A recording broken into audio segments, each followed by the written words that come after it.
escolher mesmo os recursos benéficos que a gente viu aqui. Então vamos pensar assim, já tem lição de casa, tem certeza que alguém já deixou alguma coisa lá para fazer, esquecer. Quando a gente voltar, a gente retoma. E eu sou espírita há 35 anos. Tem, né, às vezes, que a pessoa diz assim, estou tentando ser espírita. Se a gente lê o Evangelho uma vez ou outra, se a gente vem aqui, a gente é espírita. Não precisa ficar, às vezes a pessoa diz assim, eu não faço tudo que a espiritualidade deseja. Nenhum de nós vai fazer. Nenhum de nós vai fazer. E não é por isso que a gente não seja espírita. Então, querer fazer tudo que a espiritualidade, e que o cristão deve fazer, nenhum de nós, nessa encarnação na Terra, vamos fazer. Nenhum de nós. O nosso trabalho é dia a dia, né? E eu fico emocionada, quase eu chorei ali, porque a espiritualidade, eu falei que eu sou espírita por conta disso, por conta dessa. Ela leu a mensagem, eu esqueci de perguntar o número da mensagem, e depois eu vou ver, falando do homem, né? Você sabe qual é o nosso tema de hoje? Não sabe, né? Está ligado? Eu acho que está. Está ligado, né? Você lembra o número da aula do livro hoje? Você lembra? 165. 165. Certo? Porque eu lembrei que o 5 é um códigozinho meu. Eu trabalhei 30 anos, o meu número era nem o seu. Então, a gente mentaliza, né, gente? A gente capta essas coisas e leva para a vida, às vezes ajuda e às vezes não. Então, eu fiquei emocionada quando ela começou a ler, e vocês vão entender por quê. O nosso tema de hoje passaram para mim há 2 meses ou mais. O homem no mundo. Então, o Evangelho nosso hoje, o Evangelho segundo o Espiritismo, tradução do Hermano Pires, do capítulo 17, que é o capítulo que fala sede perfeito. Então, a mensagem do Espírito, não intitula esse nome dele, ele diz o Espírito Protetor. E ele fez essa mensagem a Kardec em 1863. Eu vou ver só um comecinho aqui para ver se depois a gente conversa. O ideal seria ler, mas fica cansativo, porque eu sou faladeira, né? Eu vou ficar meio assim, querendo falar. Então ele diz assim, o item 10, hein? Um sentimento de piedade deve sempre animar o coração daqueles que se reúnem sob o olhar do Senhor, implorando a assistência dos bons espíritos. Purificai, portanto, os vossos corações. Não deixeis que pensamentos fúteis ou mundanos os perturbem. Elevai o vosso espírito para aquilo que chamais, a fim de que eles possam, aqueles que chamais, né, nós, as pessoas que a gente chama de viver com a gente, para que eles encontrem em vós a disposição favoráveis, lançar em profusão e quantidade, né, os sentimentos que devem germinar nos vossos corações, para neles, nos corações de vocês, nós, produzir os frutos da caridade e da justiça. Então, a primeira alerta que ele faz é nos convidando para nós orarmos, para que nós rezássemos, para que esse sentimento brote de nós as pessoas que nos rodeiam, nossos amigos, nossos vizinhos, nossos colegas de serviço, nossos colegas de jornada, parentes, pais, mães, irmãs, cunhadas, filhos. Ele diz que a gente rezando, a gente orando, fazendo prece, ficando em silêncio, meditando, nós vamos conseguir passar. Quem de nós agora não tem um sentimento às vezes bom de dizer, eu vou passar isso para fulano? Mas vem a coisa, vem a televisão, vem o vizinho, vem o colega, vem o filho, outro pensamento, rouba para nós essa ideia. Então ele pede para a gente esse espírito protetor. E eu vou passar para ler para vocês aqui do capítulo 2. Vamos prestar bem atenção. Capítulo 2 do Livro dos Espíritos. Aqui é o livro do eu li o Evangelho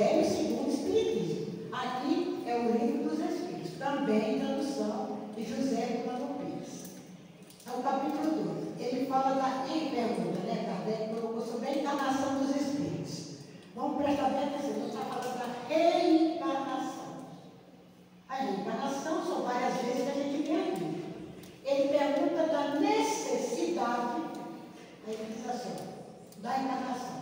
Finalidade da encarnação. Qual é a finalidade da encarnação dos espíritos? Kardec pergunta ao espírito que codificou com ele esse livro aqui, essa obra. É a pergunta 132. Não é conselho, né? Que se conselho fosse bom, a gente não dava, vendia, né? Mas é ideal que alguém leia em casa sempre, né? Ah, falou lá, eu vou ver se ela leu direito, vou ver se é isso mesmo, vou ver se eu entendi direito. É muito bom que faça isso, porque eu também sou questionadora, né? Diz assim, qual a finalidade da encarnação dos espíritos? Kardec pergunta, por que a finalidade da encarnação? Aí diz assim, Deus a impõe com o fim de levá-los à perfeição. Para uns é uma expiação, para outros é uma prova. Então diz assim, que Deus nos impõe a encarnação. Para uns de nós é uma expiação, para outros são provas. Eu acredito que a maioria da humanidade, estou falando também por mim, tem expiações e provas. Eu acredito. Se fosse só prova, seria muito mais fácil de estarmos aqui na Terra. Mas tem as expiações. Aí ele diz assim, e as expiações. Então ele diz assim, para uns é uma expiação, para outros uma missão. Mas para chegar a essa perfeição, eles devem sofrer todas as vicissitudes das existências corpóreas. Nisso é que está a expiação.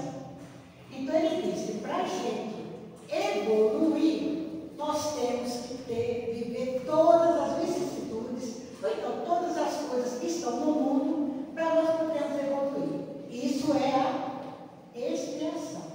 A prova é aquele coleguinha ali, que às vezes entra na paciência da gente, a prova é às vezes a falta, não é tanta expiação, às vezes um pouco falta do poder aquisitivo, alguma coisa. A prova é mais difícil, então é mais fácil. É como se fosse numa escola, tivesse aquela prova, você fizesse acabou.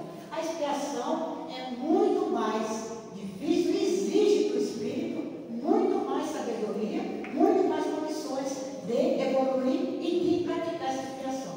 São aquelas coisas difíceis que nós todos enfrentamos. E ele continua aqui dizendo, na pergunta 73 vezes, a encarnação tem ainda outra finalidade. Nós estamos encarnados porque tem outra finalidade, que é a de pôr o espírito em condições de enfrentar a sua parte na obra divina. Lindo isso, né? A encarnação tem outra finalidade.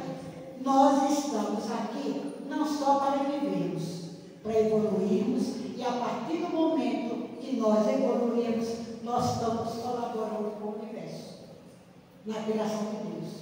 Por isso que ele foi para nós.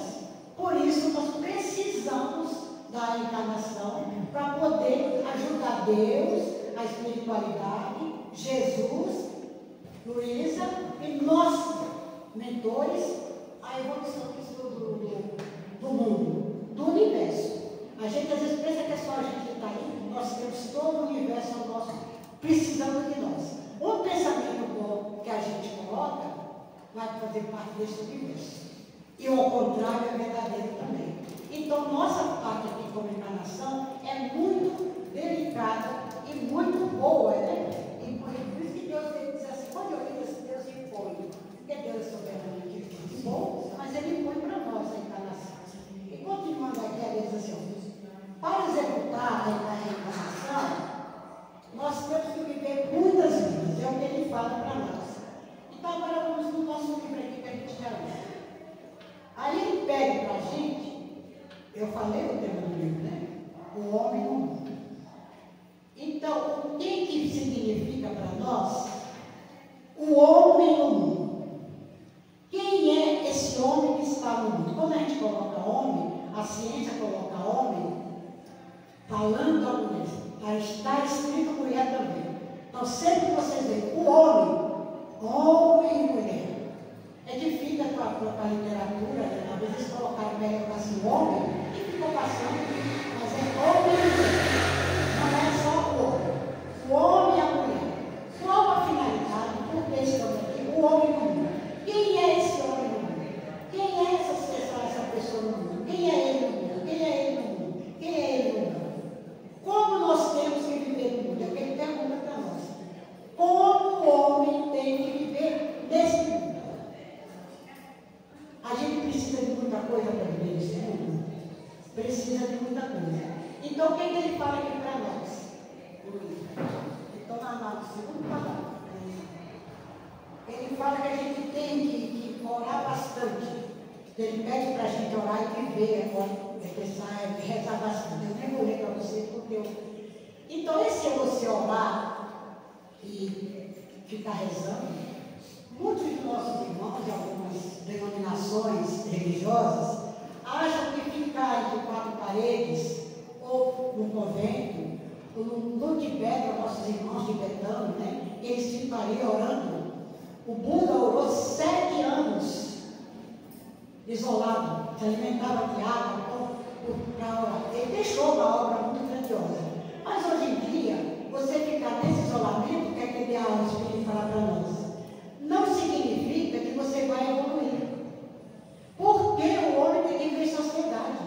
A partir do momento que ele se isola só para rezar, para ficar só ali em oração, ou mesmo através de silício, de sofrimento, a gente sabe que tem irmãos nossos que se castigam com silício, com provas difíceis, que isso vai trazer um benefício para a sociedade. Ele vai ficar para ele. Nós temos que viver em sociedade por conta da nossa evolução. Então, aqui ele vai falar o seguinte: não penseis, porém, que ao vos exortar, ao vos pedir, incessantemente a prece e a evocação mental, queríamos levá-los a uma vida mística. Ele não quer dizer que a gente vai viver rezando, tem que viver místico. Não vou fazer isso, não vou aqui, não vou, não ficar isolado. Não é isso. Aí ele diz assim, que a gente tem que nos manter fora das leis da sociedade. Porque a partir do momento que a pessoa se isola, ela fica fora da sociedade. Isso a gente tem até dentro da casa da gente, pessoas que se isolam de uma tal maneira que você não consegue conversar com ela. Ela fica só naquele mundo dela. Você não tem acesso àquela pessoa. O que ela está colaborando com aquela família, com aquela sociedade? E aí a gente vai também no livro dos Espíritos, na pergunta, é o capítulo 7, na pergunta 766, aí ele diz assim: a vida de sociedade natural, Kardec pergunta para o Espírito. O Espírito, ele diz assim: a vida social é natural? Aí ele diz assim: certamente, Deus fez o homem para viver em sociedade. Deus não deu inutilmente ao homem a palavra de todas as faculdades. Necessita da vida de encarnação. Nós, a humanidade, não temos toda a sabedoria. O maior sábio, por exemplo, Sócrates, um dos maiores sábios,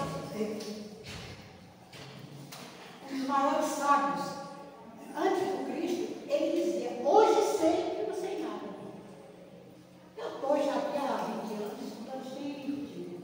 Minha filha ficou brava e eu falei: meu Deus, eu não aprendi nada. Meu Deus, eu não sei nada. Então a gente, ela falou de pai, velha, mas eu sou idosa, né?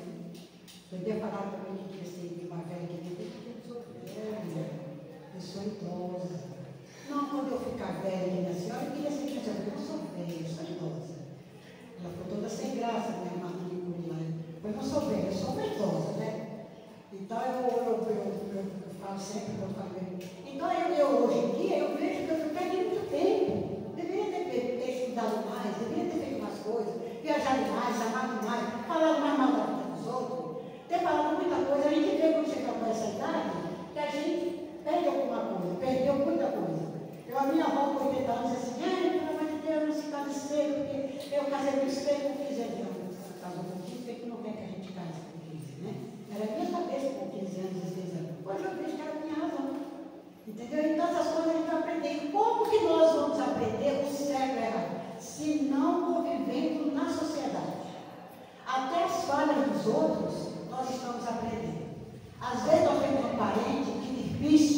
conviver, que às vezes pensam tudo ao contrário da gente. Não tem? Todos nós temos. É a tal da prova que nós temos que ter. É a prova. Às vezes criações. Mas nós pedimos no plano espiritual para vir com essa pessoa. Para nós sermos bonzinhos, para nós aprendermos, para nós deixarmos ele de lado, para nós aprendermos. Está nos incomodando? Sai fora. Eu estou falando comigo. Porque eu sou muito crítica e ali a gente tem todo mundo. Por que fulano não faz isso? Só você fazer aquilo. Se eu não estivesse convivendo com ele, eu não saberia essa diferença. Então é na convivência da sociedade que nós vamos aprender. Então ele diz aqui, ó. Aí ele pergunta aqui, ó. Na pergunta 767. O isolamento absoluto é contrário à lei natural? Se a gente se isolar, é contrário à lei natural? Toda a lei natural são leis divinas, né? Quando você ouvir em qualquer lugar, está sempre falando aqui, e às vezes vocês estão sabendo, mas tem espíritos aqui que desencarnados que não estão sabendo. Quando a gente fala, a gente tem que pensar nisso também. E nós temos sempre uma preia de espíritos ao nosso lado. E alguns deles, às vezes, não sabem o que a gente está falando e o que a gente sabe. E às vezes colocam para a gente, olha, você tem que falar isso. Então nós temos que ter esse cuidado. Ele diz assim, o isolamento absoluto é contrário à lei natural?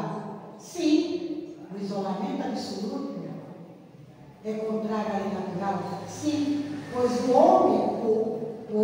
homens buscam a sociedade por instinto e devem todos concorrer para o progresso, ajudando-se mutuamente.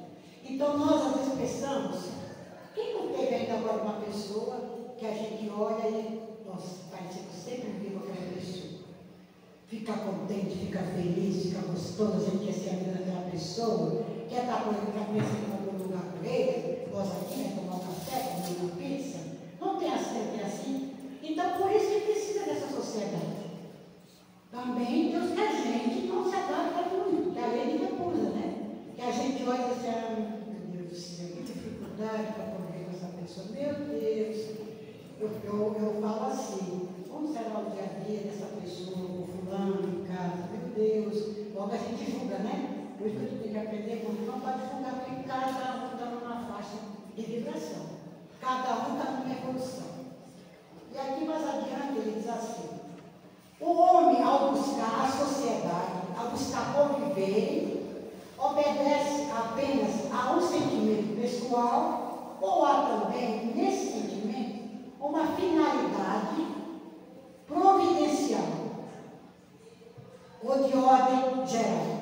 Se ele procura só por ele, ou se há uma providência divina, né? Então ele diz assim, o homem deve progredir, mas sozinho não pode fazer, porque não possui todas as faculdades. Precisa do contato do outro homem. No isolamento, ele se embrutece e se istiora. O que ele se faz? Ele se embrutece. A gente viu aquele filme do Lobo, né? Ficou lá o menino perdido, né? O filme bem antigo, que acho que a gente nunca assistiu, o menino do Lobo, né? Minhas filhas viam e eles iam passando. Ele ficou ali com a cada linha, estava aqui de novo, se ele estava aqui de novo. É o que vai acontecer com qualquer criança, qualquer um de nós, se nós nos isolarmos. Até nós que estamos aqui na Vila São Paulo. Se a gente for para o lugar, nos isolarmos lá, sem o contato do ser humano, não, hoje é difícil ter televisão, ter rádio, geralmente, mas sem nada, sem o contato, nós vamos nos embrutecer. Nós não vamos evoluir. Então é necessário esse contato diário. Às vezes dolorido, mas muito mais gratificante e de grande valor de vida. Então, aqui, se vocês quiserem, é o livro dos Espíritos, também é o capítulo 7. E aqui no livro, e a gente vê na nossa sociedade, hoje, o homem de hoje, né? O tema é o homem no mundo. Então, ele diz aqui, continuando aquela coisa séria. O que nos mantém fora da sociedade em que está condenados a viver? Que ele diz que a gente não pode viver só em prece, isolado. Viveis, vamos prestar atenção, viveis como os homens do vosso tempo, nós todos devemos viver como vivem os homens do nosso tempo. E como vive o nosso tempo? Indo ao cinema, rezando, comendo, bebendo, vindo no Luísa, indo lá no bar. Não nos isolamos. Viver como deve viver o homem. Como é que deve viver? Às vezes falando mal, às vezes falando bem, como deve viver o homem. Eu li no livro que a melhor coisa que Jesus, que Deus falou para Jesus que ele fez, foi o homem, para conviver com a gente. E a gente tem que pensar, como Jesus viveu no tempo dele. Ele foi o Espírito de luz. O Espírito de luz que já viveu nessa terra. De maior luz foi Jesus. Jesus teve que condensar o Espírito dele, a aura dele, para chegar até nós. E a gente pensa que é falado, né, todas algumas religiões, até eu também achava assim, que o maior sacrifício que Jesus fez foi morrer na cruz. Vocês acham também morrer na cruz por nós? Foi o maior sacrifício que Jesus fez? O maior sacrifício que Jesus fez, a meu ver, foi viver entre nós. Se a gente reclama de um amigo no metrô, de um colega meu, eu sábado saí, eu disse no metrô assim, meu Deus do céu, porque era só coisa assim que falava. Depois eu disse que um rapaz com uma camiseta falando de Jesus, um monte de mensagem de Jesus. Eu bati no ombro dele, falei, que beleza essa tua camiseta. Me salvou o dia. Contei para ele, era tanta coisa feia que eu tinha escutado.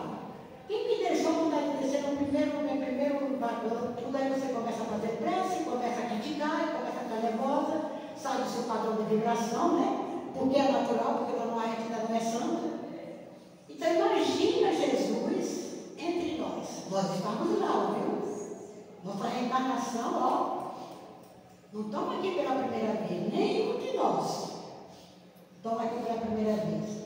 Então o maior sacrifício que ele teve foi descer até nós, nos compreender. E como Jesus viveu? Comendo, bebendo, vestindo a roupa da época, a sandália que aquele povo dele usava, a roupa que o povo dele usava. Está aí, ó, é Cristo.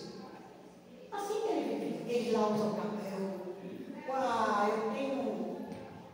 Conheço uma pessoa que é o Severino Celestino, você deve ter escutado aqui. Ele traduziu a Bíblia, as palavras da Bíblia difíceis que eu entendo, ele traduziu para o português. Então, se você for lá, tá, a palavra está em português.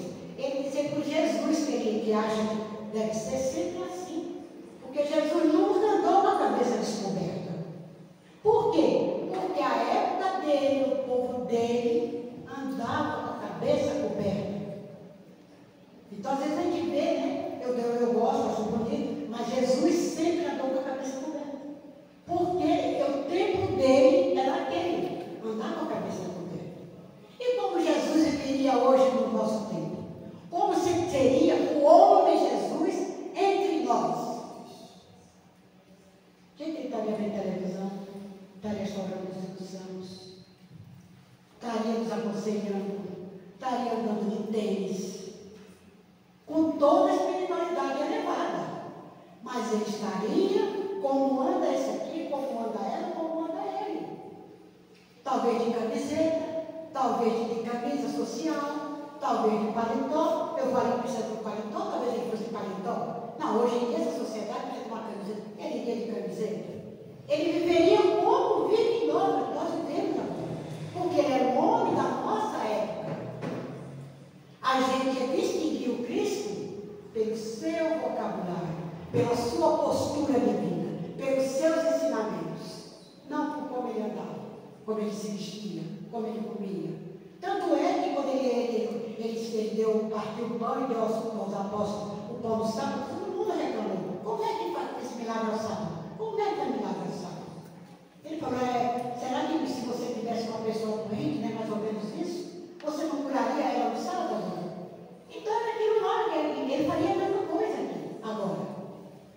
Ele entraria pelaquela porta, abraçaria todos nós, talvez vestindo de camisa, de roupa, como convém aqui, que aqui a gente convém, bem vestido, né? Ele viria assim, em qualquer lugar que ele fosse.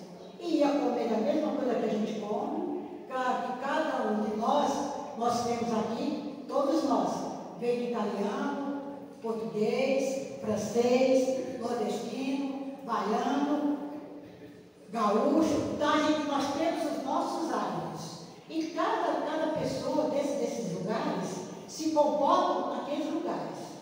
Eu até hoje como farinha. Minhas filhas não comem farinha. Mãe tem medo de quebrar meu dente. Eu falei, até os 16 anos eu comi farinha e nunca quebrei o dente. Vim quebrar comendo uma banana aqui com os meus dentistas, assim. Ela quebrou o dente. Todas as pessoas que chegam no consultório, certo, eu quebrei o dente comendo uma banana. Porque aquele dente já está muito tempo ruim. Uma hora a gente come, ele quebrou e a gente vai lá e dá uma de boazinha, né? Eles adoram, todo mundo chega aqui e quebrou o dente e comeu uma banana. Já estava muito tempo ruim. Então Jesus vivia assim com a gente como a gente é. E ele foi um homem do tempo. Ele veio para nos dizer, olha, assim que tem que viver o homem. Com a sua espiritualidade, para poder nos envolver. E aqui a lição, né? Eu achei muito linda essa lição. O evangelho todo, né, gente? Então, continuando, ele diz aqui, foste chamado ao contato dos espíritos antagônicos, de várias categorias, não melindreis nenhum. Então, o que significa isso? Nós somos convocados a viver com espíritos diferentes de nós.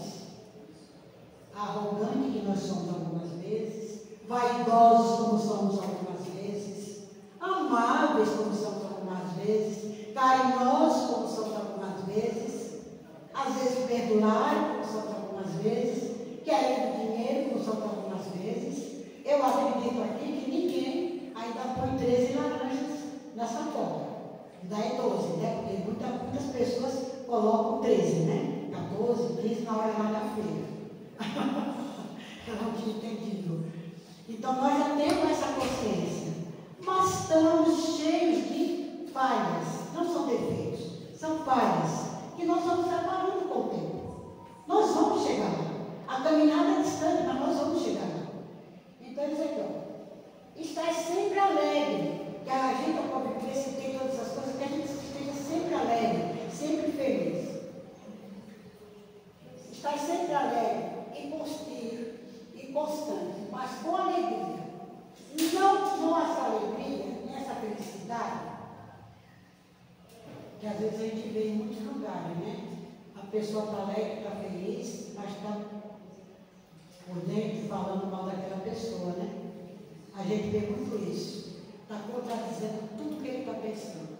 Então ele diz, alegre, feliz, não melindrei nenhum, nem ninguém, mas que seja do teu coração, que seja uma coisa boa que você queira fazer, que você dizendo, eu vou fazer porque eu quero fazer o bem, porque eu quero, não seja uma coisa imposta, porque se é imposto, não adianta, se você faz depois da reclamação, melhor não fazer. Então ele diz assim, mas que seja com alegria, mas não se melindre por isso, não fique triste por isso, que não seja um sacrifício muito grande. O próprio Cristo falou que já Deus não quer o sacrifício da gente.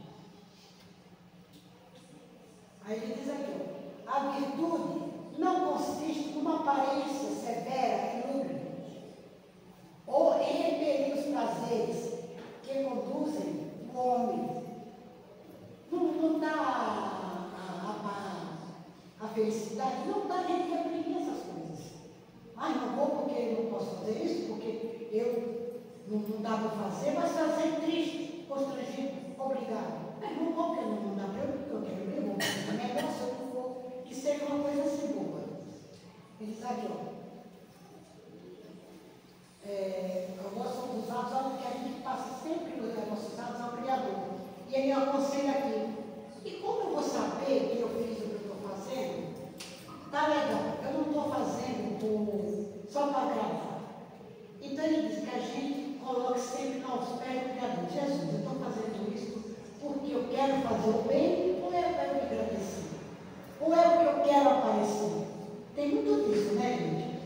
Santo São Francisco de Assis, todos conhecem aqui a obra de Francisco de Assis, no fim da Idade todo o trabalho dele, ele um dia entrou em prece, preocupado, porque ele dizia, será que eu estou fazendo pelo Cristo, por Cristo, ou eu estou fazendo para mim aparecer o Cristo? Vocês entenderam? Eu estou fazendo para agradar o Cristo, não é por mim, é só para agradar. Ou eu realmente melhorei, ou eu realmente tenho Cristo dentro de mim. Será que eu estou fazendo para aparecer? Ele entrava em questionamento. Será que eu estou fazendo isso para aparecer? Todo mundo fala que eu sou bom, eu sou bom, eu sou bom. Será que eu estou sendo bom por mim? Ou por quê? Para agradar o Cristo, para aparecer? Porque o Cristo está sabendo, mas ele não sabia, né? A consciência dele, porque o Cristo sabia o que ele estava fazendo no coração. Porque ele já tinha conquistado essa evolução. Através de todo o seu trabalho, ele já tinha conquistado essa condição. E aqui continuando, ele diz assim, a perfeição, como disse o Cristo, encontra-se inteiramente, é que eu quero que fique bem marcado isso aqui para a gente, na prática da caridade, sem limites, pois os deveres da caridade abrangem todas as posições sociais, desde o mais ínfimo até a mais elevada. A caridade envolve todas as virtudes. O Paulo fala isso, Paulo de Tarso, que a caridade envolve toda a caridade. Porque quando você faz a caridade, você se desprendeu da vaidade. Ali é um ato de amor total que você dá. Não é aquela que é a caridade porque estão pedindo, porque não. Aquele ato de amor que você dá. Então, para você ser caridoso, você tem que estar sem nenhuma vaidade, sem nenhum constrangimento, fazer por amor. Então, o que ele diz aqui? Que a maior virtude seria a prática da caridade. O homem que vivesse, então ele diz aqui, continua, o homem que vivesse isolado, como é, sem a caridade, somente no contato com os semelhantes, nas lutas mais penosas, ele encontraria ocasião de praticar. Aquele que se isola, portanto, priva-se voluntariamente do mais poderoso meio de praticar a caridade, da perfeição. Porque eu estou isolado lá no meu campo. Que caridade eu vou fazer? Só eu não vou ter oportunidade.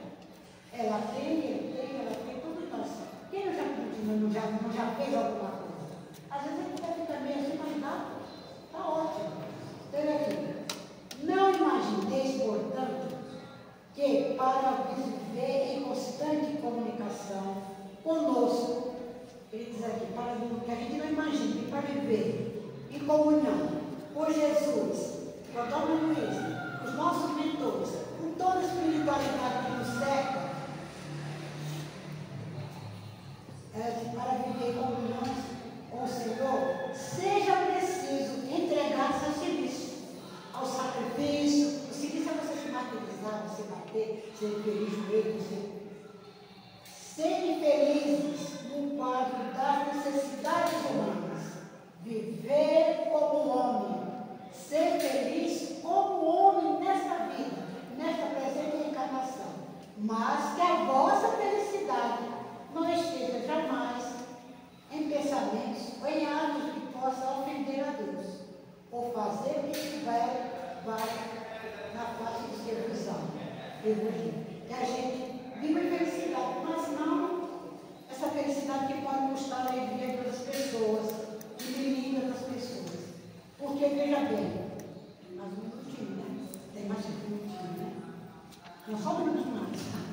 Porque hoje em dia está muito comum dizer assim, para você ser feliz, gente, é pensamento mesmo, você tem que ser feliz. Muitas pessoas estão confundindo, eu vou fazer para ter que ser feliz. Esse para você ser feliz, você tem que ser feliz, a partir do momento que eu deixar ele feliz, o filho feliz, eu ser feliz. Então não é essa felicidade que eu estou feliz, eu vou aqui, eu vou lá, eu vou no bar. Claro que a gente não é necessário. Nós estamos no mundo, a lição é essa. É necessário. Mas não pode virar dizer que eu vou ser feliz a custo de tudo. Porque muitas felicidades vêm do outro. Hoje eu estou muito feliz de ter vocês aqui. Muito obrigada.